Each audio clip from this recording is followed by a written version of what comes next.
Alkisah di negeri Sintang, Kalimantan Barat, Indonesia, hiduplah dua orang pemimpin dari keturunan dewa yang memiliki kesaktian tinggi.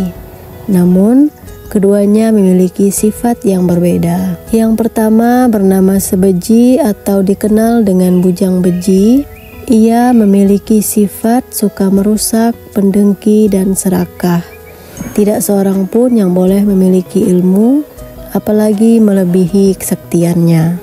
Oleh karena itu, ia kurang disukai oleh masyarakat sekitar sehingga sedikit pengikutnya. Sementara seorang lainnya bernama Temenggung Marubai. Sifatnya justru kebalikan dari sifat Bujang Beji.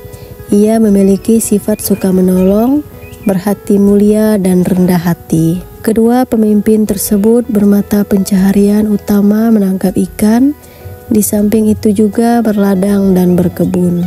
Bujang Beji beserta pengikutnya menguasai sungai di Simpang Kapuas, sedangkan Temenggung Marubai menguasai sungai di Simpang Melawi. Ikan di sungai Simpang Melawi beraneka ragam jenis dan jumlahnya, lebih banyak dibandingkan sungai di Simpang Kapuas. Tidak heran jika setiap hari Temenggung Marubai selalu mendapat hasil tangkapan yang lebih banyak dibandingkan dengan Bujang Beji. Temenggung Marubai menangkap ikan di sungai Simpang Melawi dengan menggunakan bubu atau perangkap ikan raksasa dari batang bambu dan menutup sebagian arus sungai dengan batu-batu, sehingga dengan mudah ikan-ikan terperangkap masuk ke dalam bubunya. Ikan-ikan tersebut kemudian dipilihnya, hanya ikan besar saja yang diambil, sedangkan ikan-ikan yang masih kecil dilepaskannya kembali ke dalam sungai sampai ikan tersebut menjadi besar untuk ditangkap kembali. Dengan cara demikian, ikan-ikan di sungai Simpang Melawi tidak akan pernah habis dan terus berkembang biak.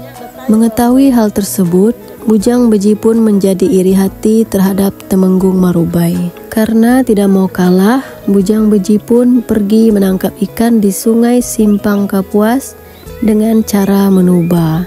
Dengan cara itu, ia pun mendapatkan hasil tangkapan yang lebih banyak. Pada awalnya, ikan yang diperoleh Bujang Beji dapat melebihi hasil tangkapan Temenggung Marubai. Namun, ia tidak menyadari bahwa menangkap ikan dengan cara menubah lambat laun akan memusnahkan ikan di sungai Simpang Kapuas. Karena tidak hanya ikan besar saja yang tertangkap, tetapi ikan kecil juga ikut mati. Akibatnya, semakin hari tangkapannya pun semakin sedikit. Sedangkan Temenggung Marubai tetap memperoleh hasil tangkapan yang melimpah. Hal ini membuat Bujang Beji semakin dengki dan iri hati kepada Temenggung Marubai. Sejenak ia merenung untuk mencari cara agar ikan-ikan yang ada di kawasan Sungai Melawi habis. Setelah beberapa lama berpikir, ia pun menemukan sebuah cara yang paling baik, yakni menutup aliran Sungai Melawi dengan batu besar pada hulu Sungai Melawi. Dengan cara demikian, Sungai Melawi akan terbendung dan ikan-ikan akan menetap di hulu sungai.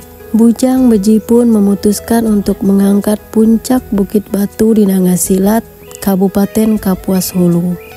Dengan kesaktiannya yang tinggi, ia pun memikul puncak Bukit Batu yang besar itu.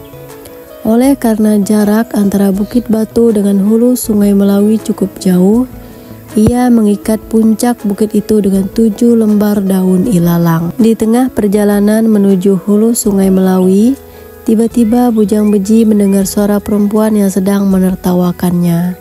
Rupanya, tanpa disadari, dewi-dewi kayangan telah mengawasi tingkah lakunya. Saat akan sampai di persimpangan Kapuas Melawi, ia menoleh ke atas. Namun, belum sempat melihat wajah dewi-dewi yang sedang menertawakannya, tiba-tiba kakinya menginjak duri yang beracun. Seketika itu pula 7 lembar daun ilalang yang digunakan untuk mengikat puncak bukit terputus. Akibatnya, puncak Bukit Batu terjatuh dan tenggelam di sebuah rantau yang disebut jetak. Dengan geram, Bujang Beji segera menatap wajah dewi-dewi yang masih menertawakannya. Setelah itu, ia segera mengangkat sebuah bukit yang bentuknya memanjang untuk digunakan mencongkel puncak bukit batu yang terbenam di rantau atau jetak itu. Namun, bukit batu itu sudah melekat pada jetak, sehingga bukit panjang yang digunakan mencongkel itu patah menjadi dua. Akhirnya, Bujang Beji gagal memindahkan puncak bukit batu dari Nangasilat untuk menutup hulu Sungai Melawi. Ia sangat marah dan berniat untuk membalas dendam kepada dewi-dewi yang telah menertawakannya itu. Bujang Beji kemudian menanam pohon kumpang mambu yang akan digunakan sebagai jalan untuk mencapai Kayangan dan membinasakan para dewi yang telah menggagalkan rencananya itu.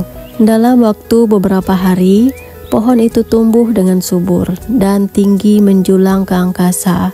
Puncaknya tidak tampak jika dipandang dengan mata kepala dari bawah. Sebelum memanjat pohon kumpang mambu, Bujang Beji melakukan upacara sesajian adat yang disebut dengan bedera atau begelak, yaitu memberikan makan kepada seluruh binatang dan roh jahat di sekitarnya, agar tidak menghalangi niatnya dan berharap dapat membantunya sampai ke Kayangan untuk membinasakan dewi-dewi tersebut. Namun, dalam upacara tersebut ada beberapa binatang yang terlupakan oleh Bujang Beji, sehingga tidak dapat menikmati sesajiannya. Binatang itu adalah kawanan sampok atau rayap dan beruang. Mereka sangat marah dan murka karena merasa diremehkan oleh Bujang Beji. Mereka kemudian bermusyawarah untuk mufakat bagaimana cara menggagalkan niat Bujang Beji agar tidak mencapai Kayangan. Keesokan harinya, ketika Bujang Beji memanjat pohon itu, mereka pun berdatangan menggerogoti akar pohon itu. Oleh karena jumlah mereka sangat banyak, pohon kumpang mambu yang besar dan tinggi itu pun mulai goyah. Pada saat Bujang Beji akan mencapai Kayangan, tiba-tiba terdengar suara yang teramat dahsyat. Beberapa saat kemudian, pohon kumpang mambu setinggi langit itu pun roboh bersama dengan Bujang Beji. Pohon tinggi itu terhempas di hulu Sungai Kapuas Hulu, tepatnya di Danau Luar dan Danau Belida. Bujang Beji yang ikut terhempas bersama pohon itu mati seketika, maka gagallah usaha Bujang Beji membinasakan dewi-dewi di Kayangan. Sedangkan Temenggung Marubai terhindar dari bencana yang telah direncanakan oleh Bujang Beji. Menurut cerita, tubuh Bujang Beji dibagi-bagi oleh masyarakat di sekitarnya untuk dijadikan jimat kesaktian. Sementara puncak bukit Nangasilat yang terhempas dari pikulan Bujang Beji menjelma menjadi Bukit Kelam. Patahan bukit yang berbentuk panjang yang digunakan Bujang Beji untuk mencongkelnya menjelma menjadi Bukit Liut. Adapun bukit yang menjadi tempat pelampiasan Bujang Beji saat menginjak duri beracun diberi nama Bukit Rentap. Sedikitnya ada dua pesan moral yang dapat dipetik dari cerita di atas, yaitu akibat yang ditimbulkan dari sikap iri hati dan tamak, dan utamakan sifat suka bermusyawarah untuk mufakat.